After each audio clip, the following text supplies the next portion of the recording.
దేవునికి స్తోత్రం. మీ అందరికీ ప్రభు పేరట వందనాలు.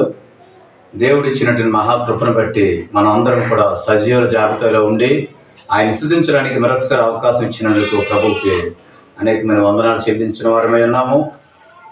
ఈరోజు మనం సమూయేలు 2వ గ్రంథము 9వ అధ్యాయము మనం ధ్యానం చేసుకుందాం. యోనాతానును బట్టి నేను ఉపకారం చూపుటకు సౌలు కుటుంబంలో ఎవడైనా కలడాయని దావీదు అడిగాను. ప్రార్థన. యేసయ్యా నీకు స్తోత్రం. ప్రభువా, నీ వాక్యం మేము ధ్యానం చేస్తుండగా మాకు సహాయం చేయండి. యేసయ్యా, మాకు అజ్ఞానులం ప్రభువా, నీ మాటలు మేము ధ్యానం చేసేటప్పుడు మా హృదయాలను తెరవండి. వాక్యముని బిడ్డలను దీవించండి, ఆశీర్వదించండి. వాళ్ళ కుటుంబాలను, వాళ్ళ యొక్క పరిపాట్లను, వాళ్ళ యొక్క సంపదను విస్తరింపచేసి మీకు మహిమార్థమై బిడ్డలందరినీ వాడుకోమని యేసుక్రీస్తు వారి పేరట చిన్న ప్రార్థన సమర్పించి అడిగి వేడుకుంటున్నాం తండ్రి. ఆమేన్. దేవుని మహాకృపను బట్టి ఈ వాక్యాన్ని మనం ధ్యానం చేసుకోవడానికి దేవుడు ఇచ్చినటువంటి అవకాశం బట్టి దేవునికి వందనాలు. ఈ యోనాతానును బట్టి నేను ఉపకారం చూపాలని దావీదు అంటూ ఉన్నాడు. అసలు ఈ దావీదు ఎప్పుడు రాజయ్యాడు అంటే, సౌలు గారు ఈ లోకంలో నుంచి వేరైపోయినప్పుడు. సౌలు తర్వాత అతిపెద్ద మహారాజు 40 సంవత్సరాలు పరిపాలించినటువంటి రాజు దావీదు. దావీదు కన్నా ముందుగా సౌలు ఇశ్రాయేలు దేశాన్ని ఆయా ప్రజలు కోరుకునేటప్పుడు, రాజుగా కోరుకునేటప్పుడు, రాజు కావాలని సమూయేలుని అడిగినప్పుడు సమూయేలు గారు సౌలుని ఏర్పాటు చేసి 40 సంవత్సరాలు పరిపాలించడానికి అవకాశం కుదిరింది. అయితే మొదటి 2.5 సంవత్సరాల్లోనే తన పరిపాలనలో దేవుని మాటలో ధిక్కరించి మరి పరిపాలనలో ఫెయిల్యూర్ అయినటువంటి అతిపెద్ద మహారాజుగా మనకు కనబడుతూ ఉన్నాడు. తన కుమారుడు ఉన్నాడు యోనాతాను. అతను దావీదు సౌలు సైన్యంలో సైన్యాధిపతిగా ఉండి ఒక కమాండర్గా ఉన్నప్పుడు సౌలు కుమారుడు అయినటువంటి మరి యోనాతాను మనస్సు దావీదు మనసుతో కలిసిపోయింది. నా ప్రాణానికి ప్రాణం అన్నాడు, నా జీవానికి జీవం అన్నాడు, నువ్వే నాకు ప్రాణ స్నేహితుడు అనేసి అనేక సందర్భాల్లో అన్నాడు. ఎందుకంటే సౌలు గారు ఇప్పుడు కూడా తన కుమారుని రాజుగా చేయాలని మరి దావీదు అంతకంతకి వర్ధిల్లుతూ ఉంటే దావీదుని తగ్గించాలి, దావీదుని చంపాలని ఆలోచన చేసినప్పుడల్లా కూడా మరి యోనాతాను సహాయం చేసి మరి దావీదును మరణం నుంచి తప్పించడానికి ప్రయత్నం చేసేవాడు. ఒక రోజున సౌలు గారు చనిపోయారు, యోనాతాను కూడా చనిపోయారు. దావీదు దేశానికి రాజుగా నిలబడ్డాడు. రాజుగా నిలబడినటువంటి సమయంలో ఆయన మొట్టమొదటిగా మాట్లాడుతున్నటువంటి మాట ఆయన అంటూ ఉన్నాడు, యోనాతాను బట్టి నేను ఉపకారం చూపుటకు సౌలు కుటుంబంలో ఎవడైనా ఉన్నాడా? ఎవరిని బట్టి ఉపకారం చేయాలనుకుంటున్నాడు? ఆలోచించండి. ఎవరిని బట్టి? యోనాతాను బట్టి, సౌలుని బట్టి కాదు. యోనాతాను దావీదుకి స్నేహితుడైనాడు. యోనాతాను దావీదుకి ప్రాణ స్నేహితుడిగా ఉన్నాడు. అనేక సందర్భాల్లో సహాయం చేస్తూ ఉన్నాడు. ఆత్మీయంగా నడిపించడానికి సిద్ధపడుతూ ఉన్నాడు. ఎవరిని బట్టి? ఈరోజు దేవుడు కూడా నీ కుటుంబంలో సహాయం చేయడానికి వచ్చేటప్పుడు ఎవరి పేరుని బట్టి సహాయం చేయాలనుకుంటున్నాడు? నీ పితరులు ఉన్నటువంటి అబ్రాహాము, నీ పితరులు ఉన్నటువంటి మరి యాకోబు, నీ పితరుడైన ఇస్సాకును బట్టి దేవుడు సహాయం చేయాలనుకుంటూ ఉన్నాడు. ఒకవేళ ఈరోజు నువ్వు తప్పిపోయేవేమో దేవుని సన్నిధిలో నుంచి నువ్వు దూరం అయిపోయేవేమో. అయినప్పటికీ కూడా దేవుడు అంటూ ఉన్నాడు, ఈరోజు యోనాతాను బట్టి నేను ఉపకారం చేయాలనుకుంటున్నాను. సౌలు కుటుంబంలో ఎవడైనా ఉన్నాడా అంటే ఈరోజు దేవుడు నిన్ను కూడా అడుగుతూ ఉన్నాడు ఈ మాట. దేవుడు నీకు ఉపకారం చూపాలనుకుంటూ ఉన్నాడు. భూమిని ఆకాశాన్ని సృష్టించినటువంటి దేవుడు, ఆయన వెంబడించినటువంటి నీ పితరుల్లో ఈరోజు నువ్వు తప్పిపోయి ఉండొచ్చు దేవుని సన్నిధిలో నుంచి. అయినప్పటికీ కూడా దేవదేవుడు నీ తండ్రిని జ్ఞాపకం చేసుకుంటూ ఉన్నాడు. దేవదేవుడు నీ పితరులను జ్ఞాపకం చేసుకొని నీకు ఉపకారం చేయాలనుకుంటూ ఉన్నాడు. అయితే ఆయన ఉపకారం ఎలా ఉంటుందో ఒకసారి చూద్దాం. సౌలు ఆ కుటుంబమునకు సేవకుడగు సీబా అయిన ఒకడు ఉండగా వారు అతనిని దావీదు యొద్దకు పిలువనంపిరి. రాజు అంటున్నాడు, సీబావు నీవే కదా అని అడగగా అతడు, నీ దాసుడు నేనే సీబాను అనెను. మరి సౌలు కుటుంబంలో ఒక సేవకుడు ఉండేవాడు, ఒక దాసుడు ఉండేవాడు, పనివాడు. ఆయన పేరు షేబ. ఆయన పిలిచి అడుగుతున్నాడు, మరి సౌలు కుటుంబానికి దాసుడు నువ్వే కదా అని అంటే, అవునయ్యా నేనే అని అన్నప్పుడు అప్పుడు అంటూ ఉన్నాడు, రాజు అంటున్నాడు, రాజు అంటే దావీదు, యెహోవా నాకు దయ చూపినట్లుగా నేను ఉపకారము చేయుటకు సౌలు కుటుంబంలో ఎవడైనా ఒకడు శేషించి ఉన్నాడా అని అతను అడగగా, యెహోవా నాకు దయ చూపినట్లుగా. ఎవరు దయ వల్ల రాజు అయినాడు? దావీదు.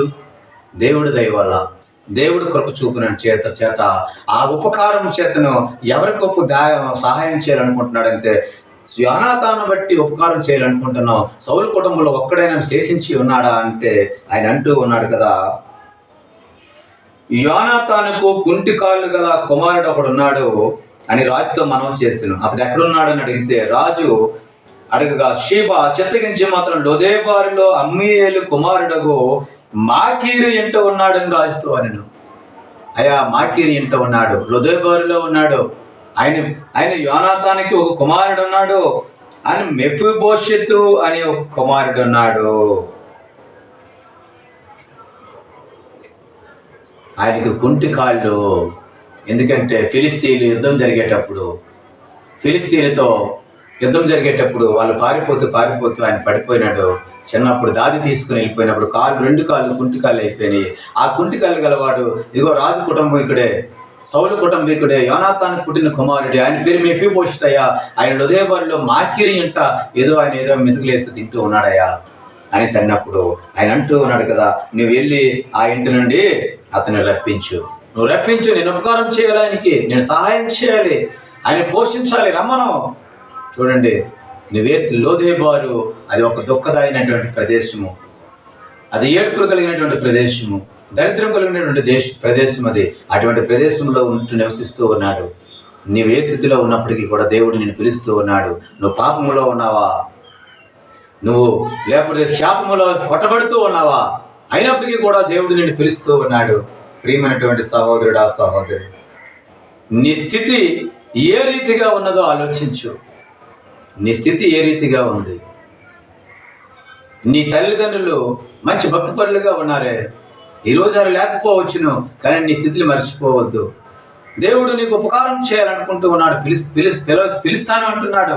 ఆయన పిలుస్తూ ఉన్నాడు, ప్రయాసపడి భారం మోసుకుంటున్న నా కుమారుడా, సమస్త జనులారా నా యొద్దకు రా, నేను నీకు I will give you rest అంటున్నాడు. అయితే ఇక్కడ అంటూ ఉన్నాడు కదా, మెఫీబోషెతుని పిలువనప్పుడు మెఫీబోషెతు దావీదు యొద్దకు వచ్చి సాగిలపడి నమస్కారం చేయగా, మెఫీబోషెతు అని అతను పిలిచినప్పుడు అతడు, చిత్తము నీ దాసుడు నేను ఉన్నాను, చిత్తమయ్యా నీ దాసుడు నేను ఉన్నాను. చూడండి ఎంత అనుకువ, ఎంత చిత్తాన్ని, ఎంత ఒబీడియంట్గా ఉంటున్నాడో దేవుని బిడ్డలే. నీవు దావీదంటే నీవు భయపడవద్దు, నీ తండ్రి అయిన యోనాతాను నిమిత్తముగా నిజముగా నేను నీకు ఉపకారము చూపి నీ పితరుడైన సౌలు భూమి అంతయు మరలా నీకు ఇప్పింతును, మరియు నీవు సదాకాలము నా బల్ల యొద్ద భోజనము చేయుదువని సెలవీయగా. నువ్వు సదాకాలం నా బల్ల యొద్ద భోజనం చేస్తావు, సదాకాలం నా దగ్గరైనా ఉంటావు. నేను కోల్పోయినటువంటి నీ సౌలు, నీ పితరుడైన సౌలు భూమి అంతైనా నీకు ఇప్పిస్తాను. ఒక రాజుగారు ఆజ్ఞిస్తూ ఉన్నారు, ఒక దేశాన్ని పరిపాలించే రాజుగారు ఆజ్ఞిస్తూ ఉన్నారు. రాజుగారు మాట ఇస్తే అది దేవోక్తిగా పరిగెడుతూ ఉంటుంది, అది దేవోక్తిగా మారుతూ ఉంటుంది. ప్రియమైనటువంటి సహోదరుడా, సహోదరి, ఇగో ఈరోజు యోనాతాను కుమారుడు మెఫీబోషెతుతో అంటూ ఉన్నాడు, మెఫీబోషెతు నువ్వు భయపడవద్దు. ఆయన పిలవగానే వచ్చాడండి, ఆయన పిలవగానే వచ్చాడు. ఈరోజు నువ్వు ఎందుకు రావటం లేదు? ప్రియమైన సహోదరుడా, నువ్వు ఇంకా లోకములో, పాపములో, శాపములో పట్టబడుతున్నావేమో, ఇంకా మోసములో, అబద్ధంలో ఉంటున్నావేమో, ఇంకా నువ్వు నరహత్యలతో లేకుంటే దేవునికి అవిధేయతగా ఉంటున్నావేమో, విగ్రహారాధనలో కూరుకుపోయేవేమో, తాగుల్లో ఉండిపోయేవేమో, బానిసగా దేనికి బానిస అయిపోయావో, నువ్వు దేవునికి దూరంగా లొదెబారులో ఉంటున్నావేమో. లొదెబారులో నువ్వు దేవునికి దూరంగా ఉన్నట్లయితే ఇదిగో దేవుడు వాక్యం సెలవిస్తూ ఉంది, ఇదిగో నేను యెహోవా చూపిన కృపను బట్టి నేను సౌలు యోనాతాను బట్టి ఉపకారం చూపుటకు ఎవడైనా ఉన్నాడా అని అడిగితే నువ్వు ఉన్నావని చెప్పగలవా? నువ్వు ఉన్నావని చేయగలవా? ప్రియమైన సహోదరుడా, అయ్యా నేనున్నాను, ఇదిగో ప్రభు పిలుస్తున్నాడు, మెఫీబోషెతు అని పిలుస్తూ ఉన్నాడు. ఈరోజు నీ పేరు పెట్టి దేవుడు పిలుస్తూ ఉన్నాడు. నువ్వు వచ్చినట్లయితే మెఫీబోషెతు పిలవంగానే వచ్చాడు. ఆయన ఒక రాజు పిలిస్తే వచ్చాడు. మనకు రాజుల రాజు, ప్రభువులకు ప్రభు, సర్వాధికారి, భూమి ఆకాశమును సృజించినటువంటి దేవుడు, నిన్ను నన్ను తల్లి గర్భంలో ఉండగా ఆయన మనల్ని పేరు పెట్టి పిలిచినటువంటి దేవుడు. నిన్ను ఆశీర్వదించడానికే పిలిచాడు. ఆశీర్వాదకర్తలుగా ఉంచడానికే దేవుడు పిలుస్తూ ఉన్నాడు. ఈ లోకంలో పాపము, శాపము, ఆచారాలతో నిండిపోతున్నాడు. నిన్ను నీ పితరులను బట్టి, నీ పితరుల నామాన్ని బట్టి, నీ పితరులు చేసిన పరిచర్యను బట్టి మళ్ళా నేను దేవుడు నిన్ను పిలుస్తూ ఉన్నాడు. నువ్వు పడిపోయినావేమో, కొట్టబడుతున్నావేమో, నువ్వు ఎక్కడ పడిపోయావో ఆలోచించుకో ప్రియమైన సహోదరుడా. ప్రయాసపడి భారం మోసుకున్న సమస్యలుగారా కూడి నా ఎదుగు రండి, నేను మీకు విశ్రాంతినిస్తాను అంటున్నాడు ప్రభు. ఇదిగో నేను నీకు మరలా ఇప్పింతును, సదాకాలము నా పని యొద్దనే ఉంటాము అంటే రాజుగారి పల్లె ఎలాగుంటుందండి? రాజుగారి పల్లె ఎలాగుంటుంది? అయితే ఆయన భోజనం వల్ల మళ్ళాగా సదాసిద్ధంగా ఉండదండి. 1000 దిక్కులు, అద్భుతమైనటువంటి వంటకాలు, నిరంతరము కూడా మంచి భోజనాలతో నిండిపోయినటువంటి భోజనాలు సదాకాలము ఉంటుంది అంటారండి. ఈరోజు మన ప్రభువైన యేసుక్రీస్తు వారు పిలుస్తూ ఉన్నాడు, సదాకాలము నా బల్ల యొద్ద ఉండు, సదాకాలం నేను నీ బలను ఏర్పాటు చేస్తానంటూ ఉన్నాడు. ఈరోజు దారిద్ర్యంతో బ్రతుకుతున్నావా? తిండి లేకుంటే మరి నువ్వు కష్ట నష్టాలతో బాధపడుతూ ఉన్నావా? రోగాలతో బాధపడుతూ ఉన్నావా? శాపాలతో కొట్టబడుతూ ఉన్నావా?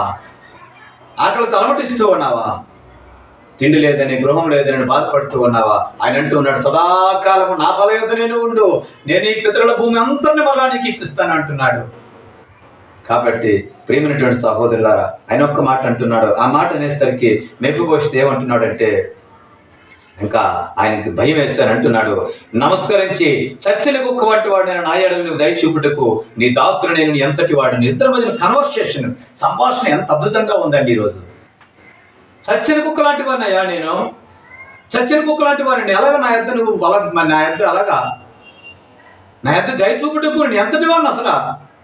ఈరోజు ఆ మాట తగ్గింపు ఉందా నీకు? ఈరోజు దేవుడు పిలుస్తూ ఉన్నప్పుడు, దేవుడు నిన్ను మందిరానికి పిలుస్తున్నప్పుడు, దేవుడు నిన్ను ఆహ్వానిస్తున్నప్పుడు, ప్రభువారు నీ గృహానికి వస్తూ ఉన్నప్పుడు, ప్రభువారు నీ హృదయంలోకి రావాలనుకుంటున్నప్పుడు, ఆయన పిలుస్తున్నప్పుడు ఆ మాట నువ్వు చెప్పగలిగావా? నువ్వు చెప్పగలిగితే చాలా సంతోషమే, నువ్వు చెప్పగలిగితే చాలా ఆనందమే. ఇదిగో ఆయన అంటూ ఉన్నాడు కదా, చచ్చిన కుక్క వంటి వాడు నేను నా ఎడల నీవు దయ చూపుటకు. ఎంత తగ్గింపుదనమండి. ఒక రాజకుమారుడు అండి, కానీ రాజకుమారుడు ఎక్కడ ఉన్నాడండి? ఆయన లొదోబారులో ఉన్నాడండి, మాకీరి ఇంట్లో ఉన్నాడు, ఒక దారిద్ర్యమైన ప్రదేశంలో ఉన్నాడు. ఆయన తినడానికి తిండి లేదు, ఉండడానికి బట్ట లేదు, గృహం లేదు, తన భార్య బిడ్డలు అలమటిస్తూ ఉన్నారు. కానీ ఆ స్థితిలో దేవుడు నేను పిలుస్తూ ఉన్నాడు.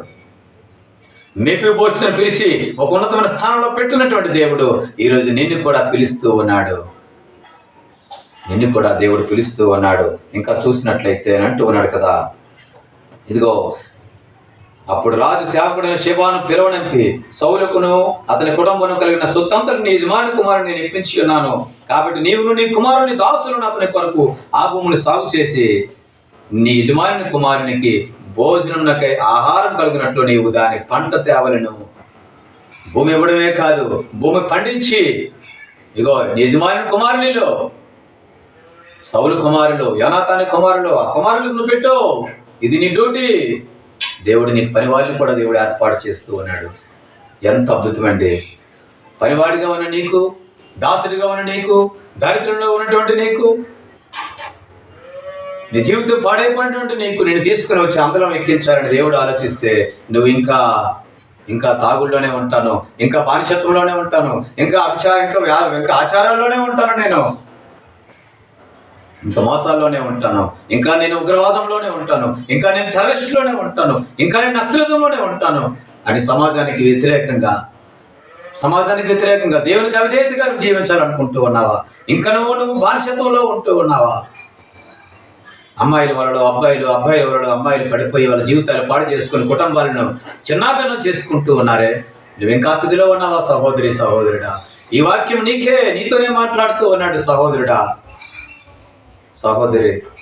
ఇదిగో ఆయన అంటూ ఉన్నాడు, తను ఒక దాసుడికి మళ్ళా భూమిని పంచడమే కాదు, పనులు కూడా దేవుడు ఏర్పాటు చేస్తూ ఉన్నాడు కదా.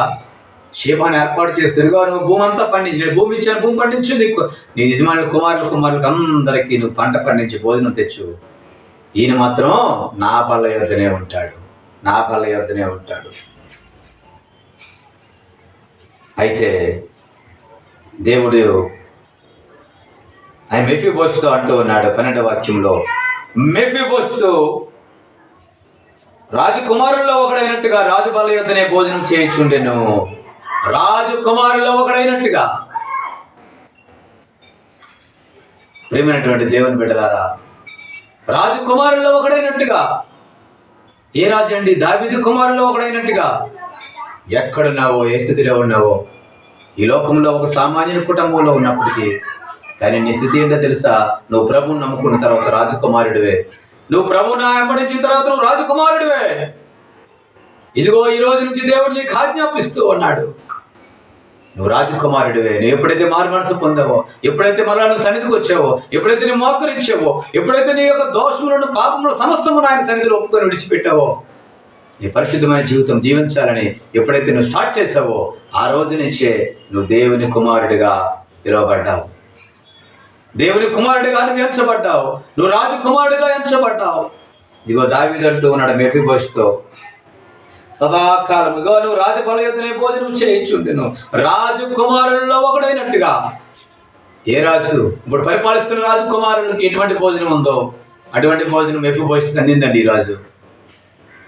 అంతవరకు తిండే లేదు, పిల్లలకు తిండి లేదు, సమస్తము సమృద్ధిగా ఇచ్చి తిరిగి తనకు పని వారిని కూడా దేవుడు ఏర్పాటు చేశాడు. ఆ స్థితి దేవుడు నీకు ఇవ్వాలనుకుంటూ ఉన్నాడు. ఆ స్థితి దేవుడు నీకు ఇవ్వాలనుకుంటూ ఉన్నాడు. ప్రియమైన సహోదరుడా, ఇగో యోనాతాను బట్టి ఉపకారం చూపుటకు ఆయన అడుగుతూ ఉన్నాడు, నీ పితరుని బట్టి నేను ఉపకారం చూపుటకు. ఒకదిన ఒక సహోదరుడు వచ్చి అంటూ ఉన్నాడు, రాజు నీ పితరుడైనటువంటి పేతురు గారిని బట్టి నేను నీకెంతో గౌరవిస్తూ ఉన్నాను. పేతురు గారిని బట్టి, నన్ను బట్టి కాదు, క్లాస్మేట్ అండి ఆయన, క్లాస్మేట్ బట్టి కాదంట.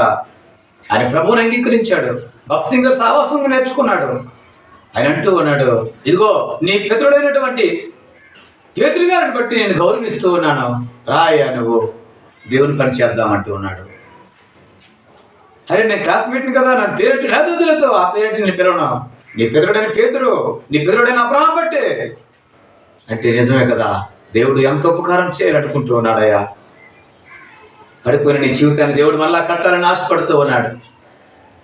నీ స్థితిలో నుంచి పడిపోయిన నిన్ను పూర్తిగా మళ్ళీ దేవుడు తన ఆధీనంలో పెట్టాలనుకుంటూ ఉన్నాడు. నువ్వు మాట వింటే చాలు, నువ్వు మాట వింటే చాలు. ఆయన స్థితి ఏంటో ఒకసారి మనం చూద్దాం. అయితే రాజుల బల్ల ఎలాగుంటుందో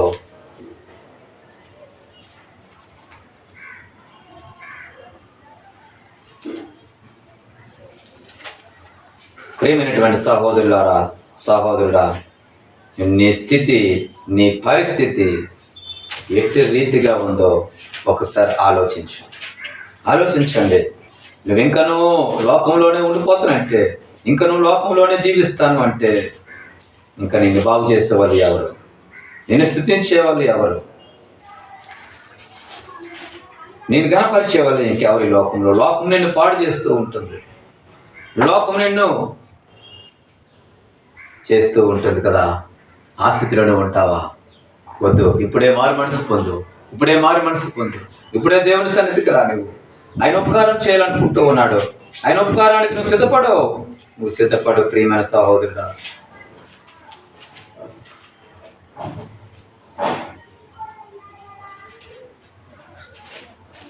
ఆయన నువ్వెప్పుడైతే దేవుని సన్నిధికి వచ్చావో,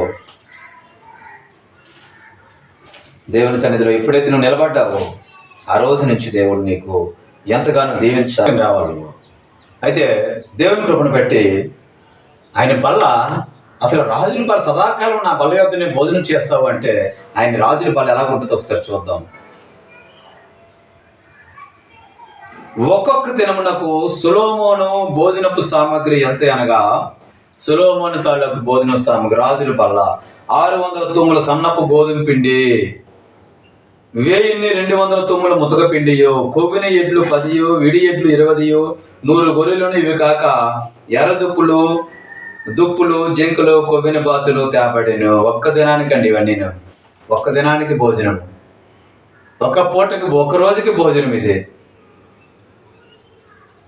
600 తూముల సన్నపు గోధుమ పిండి, 1200 తూముల ముతక పిండి, కొవ్విన ఎడ్లు 10, విడి ఎడ్లు 20, 100 గొర్రెలను, ఇవి కాక ఎర్రదుప్పులు, దుప్పులు, జింకలు, ఇవన్నీ కూడా ఇస్తూ ఉన్నాడు దేవుడు. ఆయన బల్ల. ఈరోజు నువ్వు ఏ బలలో ఉంటున్నావు ప్రియమైన సహోదరుడు, ఆ సహోదరి, ఆలోచించండి. నీకు అటువంటి బల్ల దేవుడు నీకు ఇవ్వాలనుకుంటూ ఉన్నాడు కదా. ఆ బలలో నువ్వు పారి పంపులు చేయాలనుకుంటే, ఆ బలలో నువ్వు ఉండాలనుకుంటే, దేవుడు నీ స్థితి మార్చాలనుకుంటే, ఇదిగో ఇప్పుడే నువ్వు దేవుని సన్నిధికి వచ్చి మొరపెట్టు. దేవుడు పిలుస్తూ ఉన్నాడు. Always welcome. The God always invited you. దేవుడు ఎల్లప్పుడూ నిన్ను ఆహ్వానిస్తూనే ఉన్నాడు. కాబట్టి నువ్వు ఇప్పుడే మారు మనసు పొందినట్లయితే, ఇప్పుడే నువ్వు పశ్చాత్తాపం పొందినట్లయితే, దేవుడిని గొప్ప దీవెన ఇచ్చునుగాక. దేవుడు తన వాక్యాన్ని దీవించి ఆశీర్వించునుగాక. ఆమేన్. చిన్న ప్రార్థన. యేసయ్యా నీకు స్తోత్రం. కూడొచ్చిన బిడ్డలు దీవించండి, లైవ్లో ఉన్న ఆశీర్వదించండి, వాక్యం బిడ్డలందరినీ కూడా కుటుంబాన్ని దీవించండి, పరివర్తన అనుగ్రహించండి. మెఫీబోషెతుకు ఇచ్చినటువంటి ఆశీర్వాదము అందరికీ అనుగ్రహించిన ఆయన నీ బిడ్డలు ఎప్పుడూ కూడా పొదువుగా ఉంచొద్దు. యేసుక్రీస్తు నామములో చిన్న ప్రార్థన సమర్పించడానికి వేడుకుంటున్నాం తండ్రి. ఆమేన్. ఆమేన్.